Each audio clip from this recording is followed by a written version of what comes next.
You are listening to This is Oklahoma, hosted by Mike Hearn, telling stories of Oklahomans and those that have made it their home. This podcast is presented by the Oklahoma Hall of Fame, telling Oklahoma stories through its people since 1927. Follow them online at oklahomahof.com and definitely on Instagram at oklahomahof. Let's get into today's episode. What's up, guys? Welcome back to another episode of This is Oklahoma. Mike Hearn here, host, back with another episode down in Yukon, Oklahoma today. Talk a little bit about family story. Talk about, I think, the American dream. It's very alive and true. It's something I believe in a lot. Some people don't, but I do. Business we're going to talk about is a little bit of roofing. Michael Salazar is with me. Michael, thanks so much for your time. Love the shop here. I've driven past this building many times. Didn't realize how much of an operation you had. Yeah. It's pretty deep, right? You know, you just see the kind of small building outside from the road, and then you get in here and you're like, oh, this thing goes back quite a ways. Like, this isn't just an old shop. It's actually pretty slow today, but we try our best. Yes, sir. Awesome. Well, obviously, you know, people would have seen, I think, your billboards everywhere. Yeah. You guys do a great job marketing your business, but there's a lot more to the story, and thanks to Harold, who I guess works for a company that you pay to do your advertising, we're here today.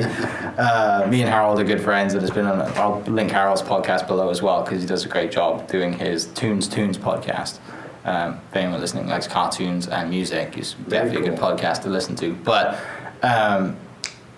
seeing your billboards everywhere, and I know you guys have won a lot of awards and stuff, but we're not going to talk about that. We're going to talk about the family story and kind of how it all begins, right, and how you get here. So taking it all the way back, what's kind of like your earliest memory of the business or just kind of growing up in general? Growing up in roofing, I'm a second-generation roofer, first-generation Mexican-American. My father, who came here from the northern state of Mexico, a state called Coahuila. Uh-huh. He came here, he met my mother at about 14 years old, and they got married, and they're around, 16, 17 years old, back in that day. And he worked in odd jobs. He kind of did concrete here and there and some frame. He did a lot of framing and stuff like that, anything he could do to support, his new family. And in about 78 or so, he started working with his uncle, roofing new construction houses. And at that time, they were paying him about $2.50 a square, which is every 3 bundles. Yeah. And he killed it every day, just doing it. He said he made about $450 a week in 1980. And, he said he was living the dream, man. That was a lot of money back in that day. But my earliest memory really was in the mid-'80s. I can remember him coming home and he'd come home in the dump truck or something like that, and his work trucks. In San Antonio, Texas, was where we started, the south side.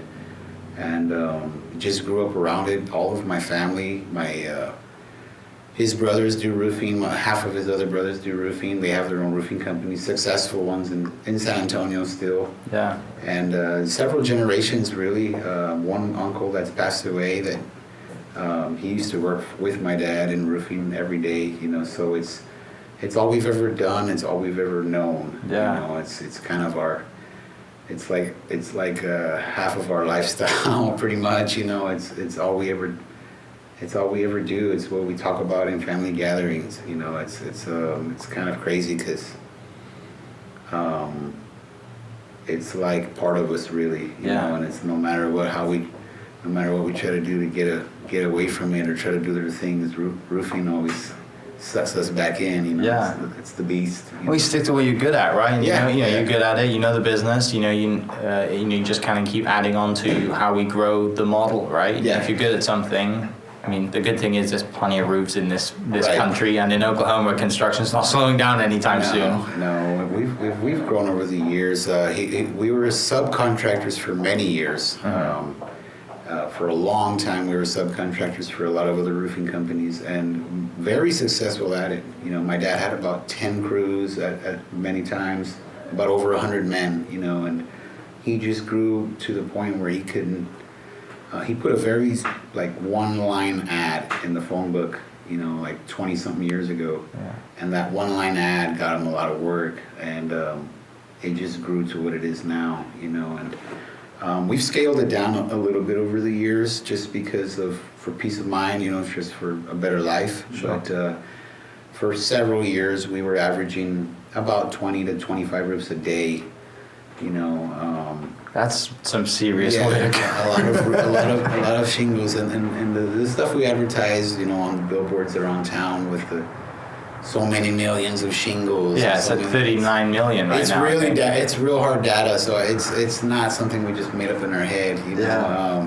And it's we've scaled it down to we're like maybe 6 roofs a day, Yeah. 6 to 7 roofs a day at any given time. So and we like that, but Right. if when we incur when we get hurricanes and hailstorms, we're easily knocking back again another 20 roofs a day. Yeah. So you've always grown up around kind of entrepreneurship and an entrepreneurship family then? Yeah, hard, just a gritty life, hardcore work, and it's kind of when I was younger, I'd be like, hey, I want to go with my friends to see a movie or something. Okay, cool. When are you gonna go? Saturday. All right, well, I'll see you out. You can go work Saturday, and then I'll pay you, and then you can take them. Of course, they give me money, just because they love me and all of that. It wasn't a lot, but a little bit to go with my friends. But that was always the mindset of, what are you doing? Yeah. Oh no, rake the yard or something, and just make sure you get your hands dirty for that money. Yeah. It's literally to this day still like that. Yeah, that's something that generations now aren't doing that, right? Like there's plenty of we can moan and bitch or whatever about kids growing up playing PlayStations or doing whatever, but it seems like kind of hearing what you said now, I'm sure you kind of trying to instill that work ethic in the next generation of your family, just to keep that going, because there's always work going to be there to do. Always.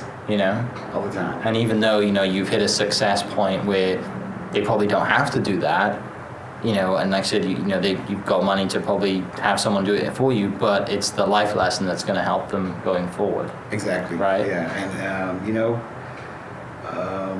we've been blessed. It's not all came to us on our own. We've been hardcore blessed. By my dad. His lifestyle was one way of many years ago. He's written a book about it, and he can tell you about it. But once he made a shift from the way we were living, in an alcoholic, drug abuse type, lifestyle and all of that, partying all the time, and he made the shift to better our lives. And him and my mother, they gave their hearts to the Lord, and raised us, tried to raise us in that way. We were still in San Antonio, but tried to raise us in that way, and moved us to Oklahoma. We just God really blessed us in that move. Mm-hmm. You know what I'm saying, to do that, and the doors just opened once he cleaned up his lifestyle and pointed his life in the right direction. It's like we got that elevated, push. You know what I'm saying, from that plus hard work. It just it's a great combination. Honestly, you're gonna reap what you sow either way. And we've been reaping what we've been sowing. Thank God, in a good way. Yeah. How old were you then when I said mom and dad kind of chose to change their lives and move you to Oklahoma? We would come like every fall, every other year, just to work for another contractor here, just to work for like 3 or 4 months to get some good money, and then go back home and work. So one time we did that, and my dad, in 1996, in the summer of '96, my dad said, "Hey, we're gonna go do that again," and we just ended up never going back. And I was about 14 years old then, in '96, and I hated it at the time. I just had this bad attitude, teenager, what I'm saying. And growing up in San Antonio, I was around all my family and friends, all my cousins, to nobody here but some family, but it wasn't the same. And that is when we moved here, is when it really, the influence of my mother's family over my dad really helped that, because they all went to church. And Oklahoma, what I'm saying, is different as far as raising a family than Southside San Antonio. And literally Southside San Antonio was, to me, in my opinion, still the same than the way Oklahoma's grown, you know what I'm saying? Sure. So that influence over my father and, you know, hey, where are you guys going to be at Sunday? Well, we're going to be here. Well, let's all go to church. And, you know, and that all the time, it just kind of changed the dynamic of our family structure, you know. And I went through my teenage years, still through that. And when I got in my late teens, early adulthood is when that influence kind of bled over into me, you know, and I ended up changing my life for the better also. Yeah. But I would say the mid-'90s to the late '90s. Yeah. Well, and it's kind of, you know, there's a lot of kids that grow up and they don't get to see their parents make a change, right? You know, they might be too young to remember it. They only remember it because, like, they were the reason that their parents changed because they were born. Yeah. But you being 10, 12, 13, 14, aware of what was going on before and after, Yeah. that's a really cool perspective to have because you know what it could be like. Oh, right? yeah. And you probably don't want to go back to that Yeah. because you know that there's possibility, you know, for you to make a few wrong turns and you'd have a few drinks and you don't, you know, life could be bad, right? Life could be totally different. Yeah, in a heartbeat. Yeah. It's amazing on how much I used to complain to my parents of when are we going to go back to San Antonio? When are we going to move back? You know, when are we going to do this? And I thank God we never did. You know, as much as I griped and complained all the time and had this bad attitude, I don't even think they saw really the full outcome of what God had planned for us, you know. Uh-huh. So we were roofing all the time, and it was still hard, you know, and roofing every day and doing that. But my dad loved what he did, and that made all the difference in the world, you know. And when I would go with him in holidays, even in the mid-'90s when I was a teenager, I'd go with him on, you know, Labor Days, Saturdays, summers, breaks, spring breaks, all of that to work. I'd always see him enjoy what he did, and that difference of what I see him, how he did it, and how people do it now in this industry, roofers in this industry, it's night and day, you know. And like, because the roofers in this industry now are in their 20s, you know, and they didn't grow up with a guy like my dad. So when I roofed with my dad, I'd see him whistling, you know, making fun, and, you know, always in a good mood. And, Right. loving what he did, taking an old roof and putting a new roof on it, and at the end of the day, you see what you accomplished. That a feeling of accomplishment every day, you know, and responsibility, because it's a great responsibility, and it taught me so much, Right. You know, and on the ethics and all of that, just from what I learned from him. Yeah. Do you think, is that a culture thing or was that just like a dad thing for you? And I say that because the neighborhood I live in right now, one of the phases is under development, and I walk the dogs in the morning, and the crews are always out in the morning, and they are having a blast. Yeah. Music's blaring, and you know, you walk by other crews, and some you like, people aren't, they're not grateful. They don't seem happy to be at work. Exactly. There's a switch there, and my question I think is it's that a a cultural culture thing, or is that like, you know? I think it's a culture thing, because a lot of the crews like we have now, you go to the job sites, and some of them are quiet. They don't talk really to each other a lot. They're just kind of there. And in the summertime, it's different because it's nobody really. They're not in the mood to be, because it's hot. In the fall and winter, it kind of changes, but still. And then there's other crews we have where they have the radio on. They're all talking. They're all having fun. And man, it's just a big difference in work, how your day goes by.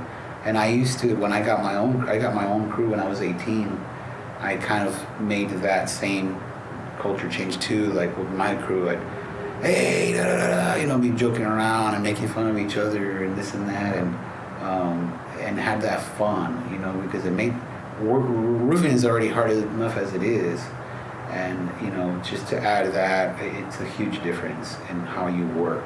Yeah. And it goes along too with office stuff, you know. Right. I think Yeah. it is. You add in Oklahoma wind and heat and trying to carry stuff up a roof. Yeah. Or even cold. I mean, we get everything here, don't we? Everything. Which is not fun to plan at all. But when does it, you know, I know you said you're kind of subcontracting for others when you first came here. When does it switch to like, we are like our own, we're going to go out and do it. We're not subcontracting, we are. 2004 was the big shift. Okay. 2004, early 2004, April 16th, 2004, we got a huge hailstorm come through northwest Oklahoma City. And it's northwest OKC, all the way down Expressway, through Nichols Hills, all the way to the Broadway extensions was thousands of homes. And so my dad had already built this kind of ad following, before social media and all that, on the phone book. Yeah. And he kind of knew how to work the phone book and billboards at the right times. And so when that happened, he did a couple of ads and some newspaper stuff, and it was just so much work. He had 10 crews, 10, 12 crews, and each crew was assigned to a different company at that time. And he just had to tell them all, like, man, I got so much work for me, I just have to have all these guys for me, and I'm sorry, but of course they didn't like it, but it's just the way it had to go. And we were all scared, honestly. I was like 23, 22 around there, and that's all we had known, because we knew that's all we had ever known. So we broke off, and Salazar Roofing has been Salazar Roofing for a long time, because that's what he contracted as. Yeah. But Salazar Roofing, what it is now, is when we made that change, and we've been just killing it ever since, really. And it's really, in my opinion, the success, like I mentioned before, has been based off of two major things. Doing what you say you're going to do, and do it right. And if you don't, then fix it. Yeah. And that's always been my dad. And then, of course, just that backing of, living our life for God, and making that lifestyle change, and not getting out there and being crazy. And there's a ton of successful other guys in this business that don't have that, and that, I don't judge them for it, but are extremely successful. But I've always wondered in the back of my mind what their quality of life, when all music's down and nobody's around and you're by yourself, what is that quality of life? How is it when you're by yourself, versus, when we live our life right, and living it for God every day, and putting Him at the forefront with us, so those two major things really have played a role in our success. Yeah, because it makes roofing the vehicle to changing other people's lives, right? And spreading the message and living your life the way that, you intend. It's a great tool. Yeah. And putting roofs over people's heads is not a bad way to do it either, is it? It's a great tool, man. To give back to, it's crazy because we try not to really put it out there a lot, but we end up we'll do some free roofs every now and then, and it's just because people don't have it, or they need it and they don't have it, or something like that. And we don't get too crazy advertising that, because then you'll have everybody knocking at the door. But it's something that we have been blessed with, that are able to do and give back in a way, and we enjoy it. Yeah, it makes, it's, the good thing is you have the ability to do it, right? And it makes you feel fulfilled to give back and see that happy, smiling family's face whose house has been ruined by a hailstorm or wind or tornado, whatever it is. Or they're just in a bad situation and they can't afford to put a roof on their house, bad insurance, whatever. It makes you, appreciate what you do, the skills that you have, and the work that you've been doing for 40 plus years.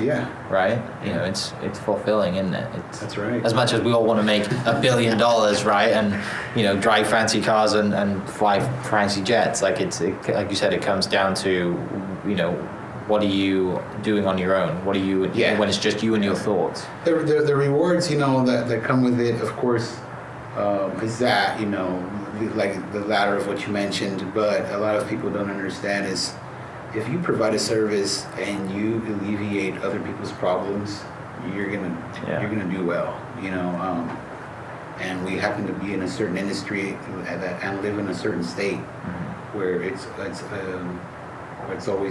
we always have problems like that. So when you take care of other people's problems and work hard at it and do what you say you're gonna do, you'll be successful. Was there ever a point growing up where, obviously culturally and then family and you're working and there's a job somewhere, there's always something to do. Do you ever get to a point where you think, I just resent going to work, climbing roofs, I want to go do something else? Was there ever a dream that you wanted to go do something else and go to university or start your own business? Man, I've always,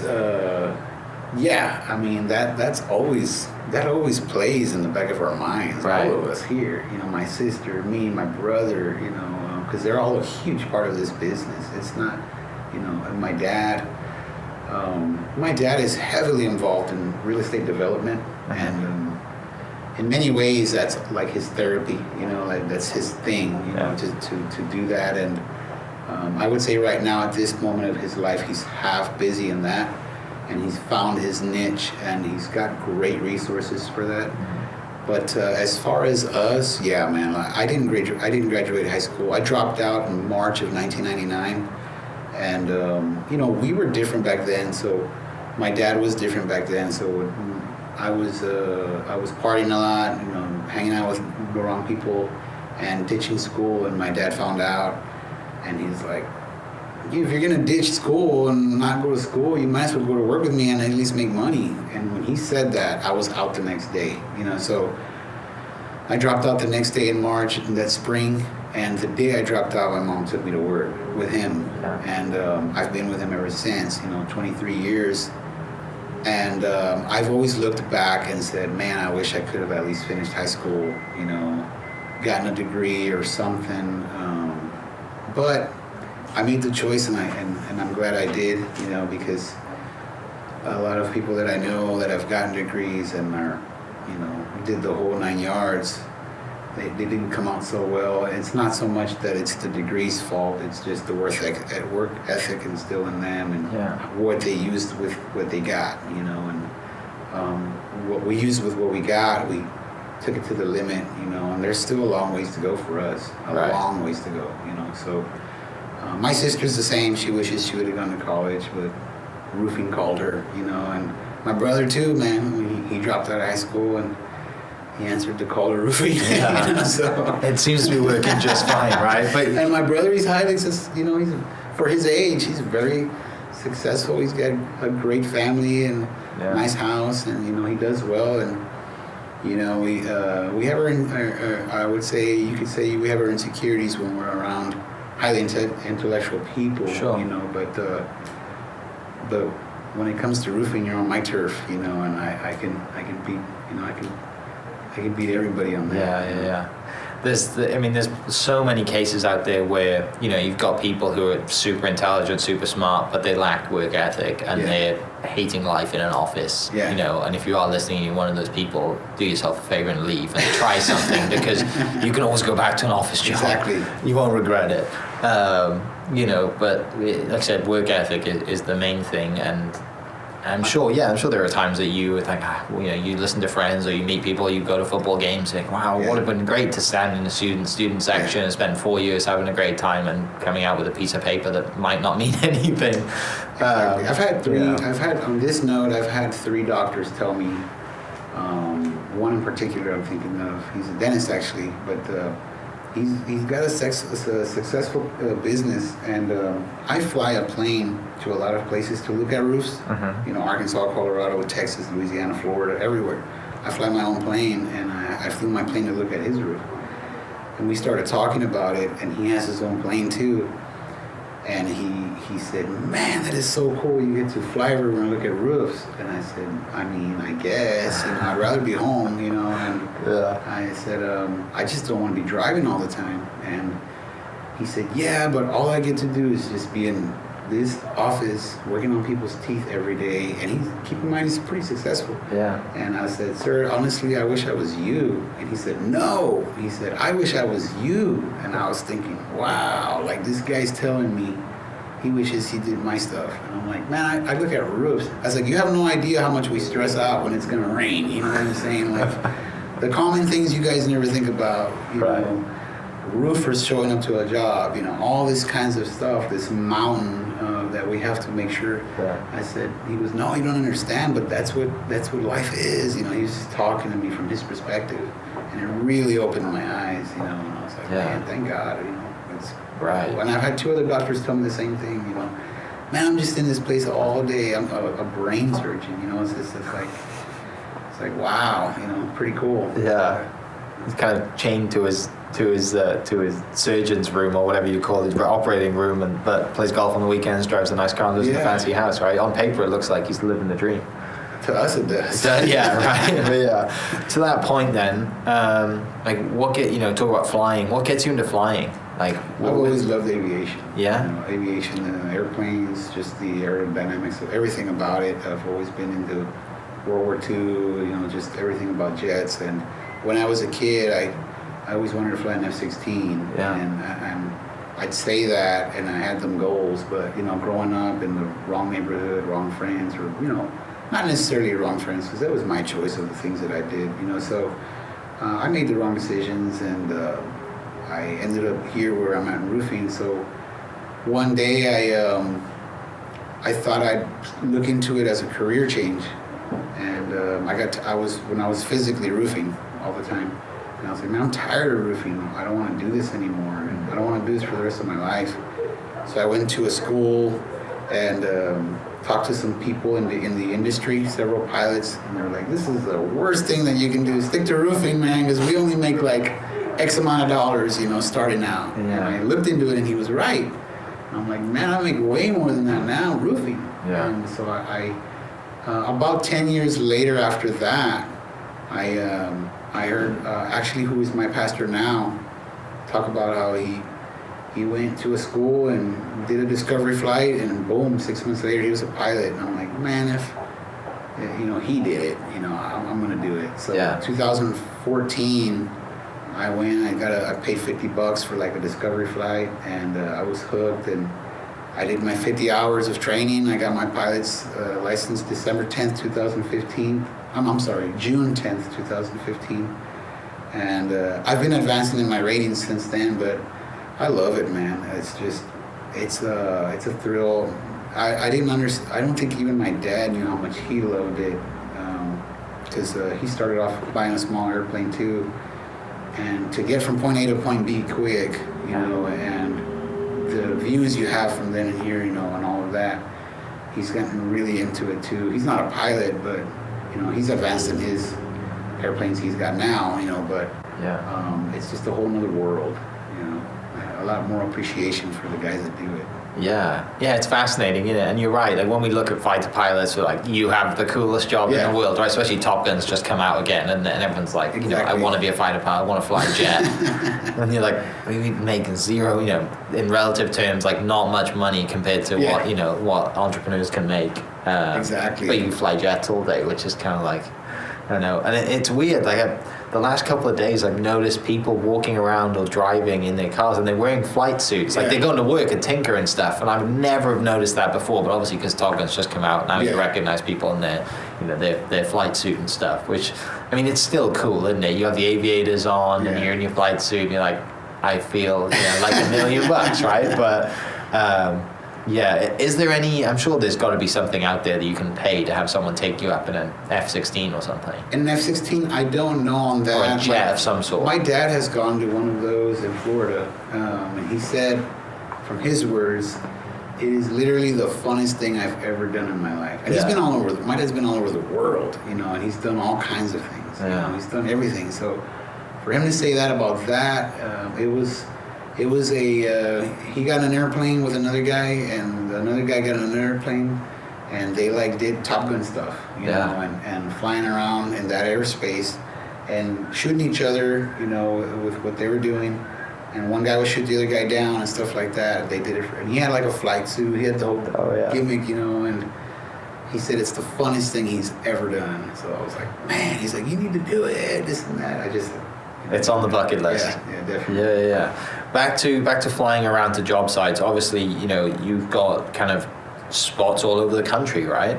Yes. How does that develop? Is that just family in certain areas that you think, hey, we're gonna like? How do you get to having, you know, was it 5 or 6 total? Right spots? Now we've got a location in Colorado, Lawton, Oklahoma, and in Florida right now. You know, plus this one. So. We used to have more, we've scaled it down, but the Colorado one, I can give you an example. The Colorado one, I had this deep sense in my heart that I saw like this target in my spirit, you know, over the middle part of Colorado. Mm-hmm. And I prayed about it, and I felt that I needed to go there. And so me and my wife went there in 2016, and I got my license there, my roofing license. And we've done pretty successful there over the years. It's been a little slower the last year just because we've been concentrating on stuff here. But it kind of works out that way. I went there, I got an office, me and my wife got the office, we got it set up, and kind of built a portfolio of sort, of work there. And in Florida, me and my dad have been working that pretty hard. My brothers worked that pretty hard, so we used to have another office in the panhandle of Florida, in Panama City, but for Hurricane Michael. But Florida has, in my opinion, Florida has done pretty well. And we still have that. When we go to places like that, we usually try to keep it small, and a small location, and with an office staff of 1 or 2 there. Sure. And we've got a great team in Florida right now. I think we have the best team we could have in Florida, just holding that fort down. I don't have a team in Colorado. Mainly when it's stuff that comes up, I fly there and take care of it. Okay. Is it fairly easy then to kind of replicate the model? You just got to be careful with the spots that you pick, because obviously not Oklahoma's obviously a great spot because we get weather. Yeah. Right. Like, is there other? The challenges with replicating them, so the model here, we're kind of spoiled. We're kind of spoiled to here, because we have everything here. If I need something, I can go outside and tell one of the guys, hey, go to Lowe's or go there, take the dually, and we can take the trailer, take this to this job site. When I go to Colorado, I have to do all that. It's a one-man show. Taking you back 10 years, right? If I get a job in Denver and our shop's in Colorado Springs, I got to take the truck and get the stuff, take it to them. That's a half a day thing.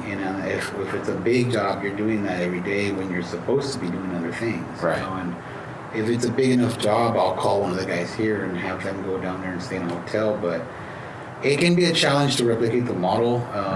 That's what we're working on now, is how to do that and then have other people already know. I'm already kind of gearing up right now as we speak for hurricane season and stuff like that, so that we're ready. Okay. But again, several years of that experience. In 2005, me and my dad went and worked Hurricane Rita in Lake Charles, Louisiana, and that really helped us out. Of course, my dad's been doing this, going and working storms since before I was born. Since when I was a kid, I remember him working Hurricane Andrew, in Florida in the early 90s, so I remember him going down there working, taking his crews.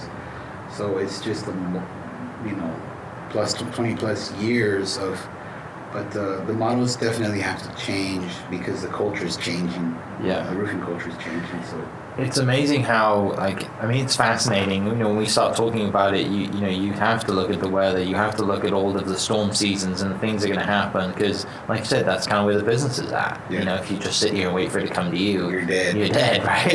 It's people probably don't think. I didn't think that. It makes total sense now, but I think people are just unaware that.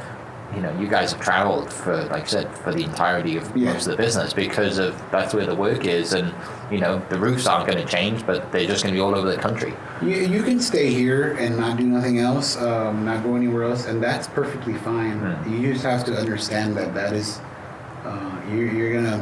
that outcome is only going to be so much. So if you want to be a $2 million contractor, maybe up to 10, and that's okay. There's nothing wrong with that. You can maybe do more some years. Some years we did 50 million, and with a big storm here, 40 million, 50 million, several years of that, and that's a good thing. But what I always tell everybody is Oklahoma's too small for us, and what I mean by that is the amount of things that it takes to take care of this company and to keep the ball rolling and to keep the quality of guys we have. We've got to always have a lot more work. So, and not only that, but we love to be perfectly honest with you, we love the thrill of going somewhere new, and meeting new people, new county people, new city halls and all of that, and eating the food there and enjoying that. When it hit Lake Charles 2 years ago, man, we love Lake Charles, and we went down there and worked that storm again. And the food's great, the people are nice. It was in the heat of COVID, 2020, and it was interesting because when we went down there, this Category 4 hurricane, lights are out, nobody has power, all kinds of, it looked like literally a bomb went off in Lake Charles. The government was nowhere to be found, which was interesting to me, and very little government help. And what was amazing, and this is, keep in mind, George Floyd was going on, and COVID was going on. Everybody hated everybody if you weren't wearing a mask, and the whole gamut, what you see on the media. But when you went down there and this what looked like a bomb went off, it was amazing because the human spirit, everybody helping everybody, like people helping people cover their house, and people helping people with water, people helping people with food, giving people clothes. Nobody was talking about COVID. Nobody was talking about the riots of George Floyd. Literally, and it's black people helping white people helping us helping everybody else, and that was a huge up, and the situation sucks, and how it all looks, but the human spirit, the will of everybody helping each other, it's just like, wow, man, It was just amazing. So we like that, we like that chase, and then helping people put their roofs back on, and in the meanwhile, you're also getting rewarded, and having an extra income. Yeah, it's special, right? Because like I said, everything comes to mind, and everything that you have read about or heard about, whether it's through faith or just people, whatever it is, you're seeing it in real life down there. It's crazy. And then you work there for a week. I'd come back on the weekends. I'd fly back on the weekends. And you're in that, you're sleeping on a cot and this and that, and in a house that don't have power or whatever, and you're working from literally 12 hours, 15 hours a day, because that's all there is to do. Yeah. And you come back and you deal with clients here, and they're like, your guy left the water hose on. It's like, ma'am, I just came back from a place that they wish they could have everything you have right now. You have power, thank God you got power. Right. You're complaining about something that I don't say. It's going to cost you a few dollars on your water bill this month. Yeah, right? I don't say those things. Well, you can't, right? Sadly, I'm like, okay, I'm sorry, but I'm thinking like, wow, I just came from a place where these people don't got nothing, It's like a third world. And for them, most of them are underinsured. Yeah. They don't have a way out, and everybody here is like nothing was going on. I went to a job in Colorado, a big job we were doing in Colorado, and he's like, so what you been up to? I'm like, oh, I'm just working, I'm working Laura, because that's what we say. Yeah. And he's like, what do you mean you're working Laura? I was like, Hurricane Laura. I said, that was the one that hit, the Cat 4. And he's like, a Cat 4 hit? And he didn't even know, and it's like, dude, I was like, you've got a region that is impacted that don't have, but it's pretty sad that the United States, just, I don't know, it's crazy. Just oblivious to the rest of the world sometimes. It's amazing. Oh, that's funny. So kind of coming towards like present day, I know you mentioned like Oklahoma's kind of not big enough for you because you're at a scale now where you can go and send crews and service, basically the entire country.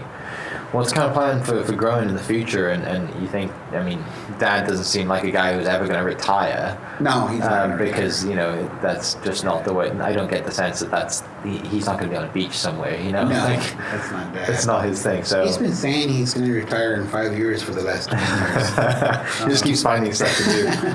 But he's going to work till he can't work anymore. Yeah. And that's good. I told him last week, Dad, because he's like, talking about this, and I was like, I don't want you to retire. I want you to. I love to see him here, right?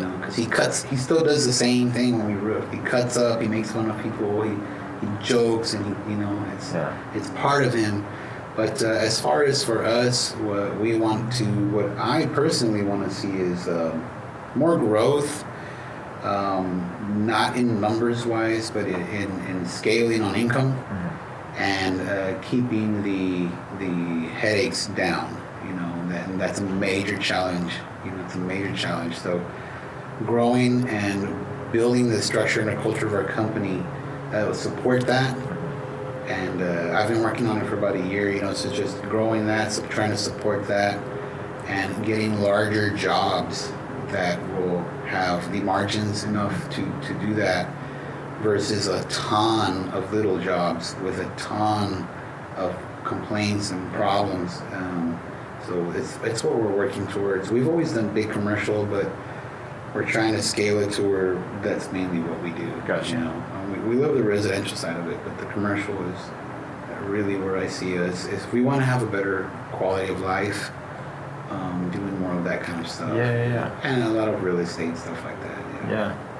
Well, I mean, you're right to that point of not having dad retire. Like, you've been working with him for what, 23 or something years now. Yeah. Like, that's a really cool relationship to have. And a part of you would be gone if he didn't show up to work every day because he was retired somewhere, right? Like, it's, I don't know, it's just a part of you that's, like I said, that just wouldn't be there, and then, like I said, it wouldn't be fun anymore. Exactly, man. I don't.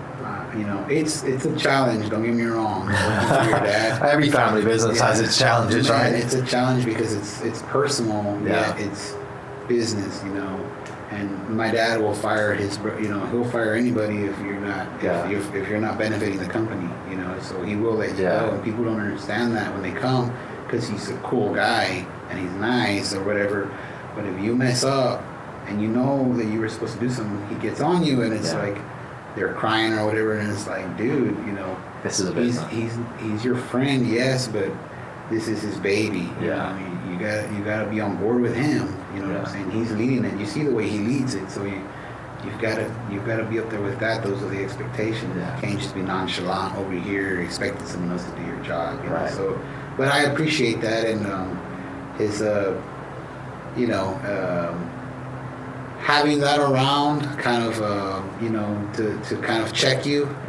That's a great thing. It's, getting the calls at 7 a.m. Hey, you told me you were going to do this. And not good morning.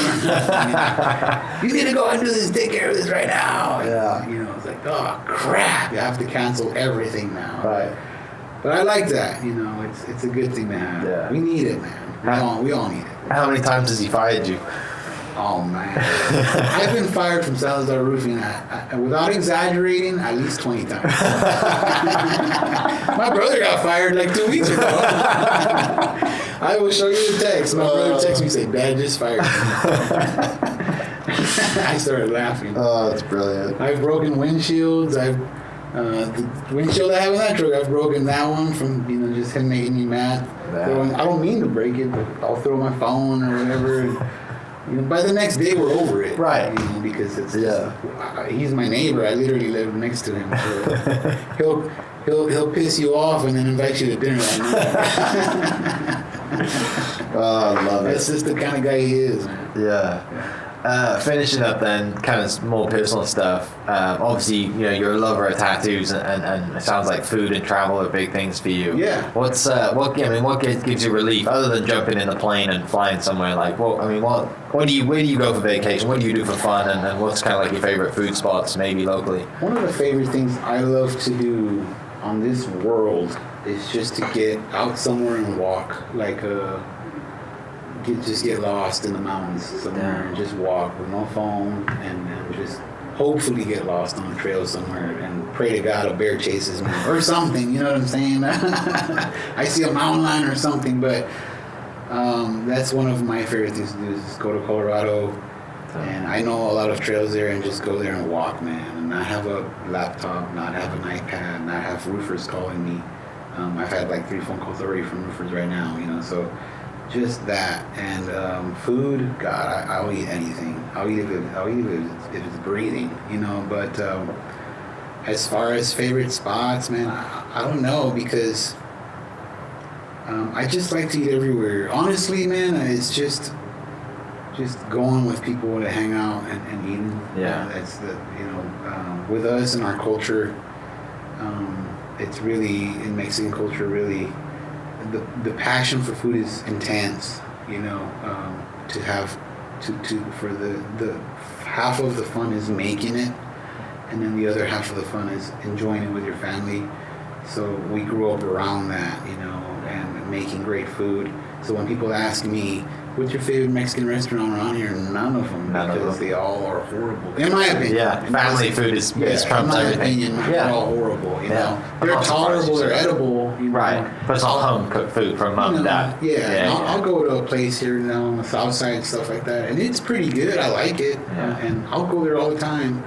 But for me to say that it's my favorite here, that's Texas. That's going to have to be Texas. Texas has the best Mexican food in anywhere, in the United States. Right. Texas, in my opinion, beats Tex-Mex, and Mexican food is. But yeah, just having fun, hanging out with family. I always tell people, man, if you want to get me anything for my birthday or Christmas, get a Outback Steakhouse gift card and then say, let's go eat dinner. And, you know, give me the card and say, let's go eat dinner and with me and you. An hour of your time is better than just a meal. I love that. You know, just, I love that right there because we already have a lot of things. Yeah. I mean, how much more things can you get? Another belt, another, you know, shoes, another hat, whatever. And it's more bullets and more guns, all that stuff. It's just like, whatever, you know. I've gotten to the point, I'm not old, but I've gotten to the point where I just enjoy, you know, that better. Yeah. You know, hanging out, laughing, and, you know. It's quite an interesting switch, right? I mean, we're all going to get to it at some point, but you ask anybody who's older than us, you know, 60, 70, 80 years old, they're like, doesn't matter what you got, material things. Like when we were a kid, right? Like I want a Ferrari, I want a watch, I want this, I want a cool hat. I mean, whatever it is, right? You're always kind of chasing that material thing. Sounds like you've got to that switch where you're like, yeah, I've experienced it. It's cool, but you know. I told my wife like 3 days ago, because my birthday is in August. I said, if you want to get me anything for my birthday, this is what I want you to get me. And I showed her, and it's one of them charcuterie boards. And it's like, give me this. It's gonna be my 40th birthday. Yeah, that's what I want. I said, buy the best one you can buy. Right. You know, with all local stuff, local honey. Yeah. I said, spend $100 on it, man. Get a real nice charcuterie board. Yeah. We'll sit at the freaking table and we'll just hang out and talk and eat that thing. You know, and that's all I want, man. You know, that's cool. Just, you know, we'll call my parents over or something. You know, that's cool. Yeah. That's life, because you know my parents are gonna be here forever. And those moments, man. Those moments right there. That's the best. Yeah. Great way to end it. Some great advice, people listening. Go and eat some food with family, hang out, have food, drinks. Just spend that time, right? Because like you said, we don't get it back. So, Michael, thank you so much. I really appreciate your time. For people listening, I'll post the link to the website and the story and Dad's book. They can go check that out. Right. Because obviously, you know, there's a lot more to the story than kind of what we just heard. But I really appreciate you sharing. You know, wish you all the best for traveling and flying in the future. And can't wait to catch up with you in a few years. And you've been in an F-16 dogfighting over the beach in Florida. But for people listening, thanks so much. We'll catch you next episode. Cheers. This podcast is presented by the Oklahoma Hall of Fame, telling Oklahoma stories through its people since 1927. Follow them online at oklahomahof.com and definitely on Instagram at oklahomahof. Thank you for listening. We are inspired by those around us and hope that you are too. Make sure you subscribe to this podcast on your favorite podcast platform and leave us a review so we can keep telling your stories. For more great Oklahoma content, follow This Is Oklahoma on Facebook and Instagram.